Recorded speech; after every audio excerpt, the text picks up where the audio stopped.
I have told the truth. The facts are inside the court's own records, notoriously. So if people are not happy with what I have said, that's their problem. But it's not about their person, it's about the situation, the system that has allowed such levels of abuse.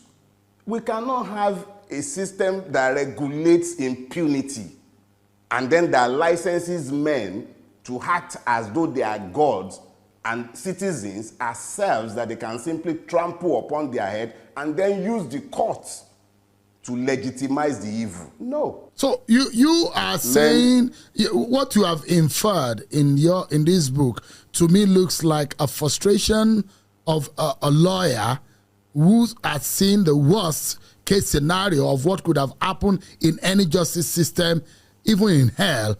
And you have said, look, anybody who goes to find justice in the Nigerian system is a sheer waste of time. Does that represent your position after all said and done? To a very large extent, you are correct, but I need to, because there are nuances to these things as well. Number one, it would be disingenuous of me to suggest that it is the evils that I saw in the system that led me to walk away from legal practice. That would not be true. I had already decided I was leaving when I turned 50. What happened in this case happened, I think, in 2013. So it's a story that took, 2012, 2013, is a story that took almost 12 years to write.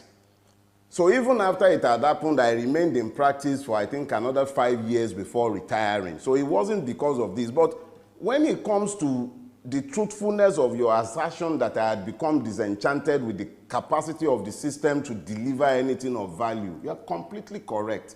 It had become clear to me that the Nigerian judicial system is completely unfit for purpose. Look, United Nations Office for Drug and Crimes was very clear in his indictment of the Nigerian judicial system. He says it is corrupt, horribly corrupt. That is not me. It is now my own experience. You know, when you are talking in abstracts and you are talking about the corruption of the judiciary, you are still speaking abstractly.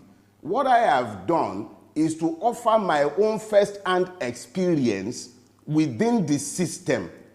I have merely spoken to what I saw within the system, what I witnessed. So where the United Nations Office for Drug and Crime can speak generally and in broad terms, where Mr. Shofunde could speak about the Supreme Court having become perfunctory with his judgment. I'm quoting him. Supreme Court judgment has become perfunctory. This is not, those are not rabble-rousers. You can say Dele Farotimi is not well, he's a rabble-rouser. Those are not Dele Farotimi. Those are individuals and institutions to whom you can at least ascribe some measure of temperance, unlike me. So that's what it is.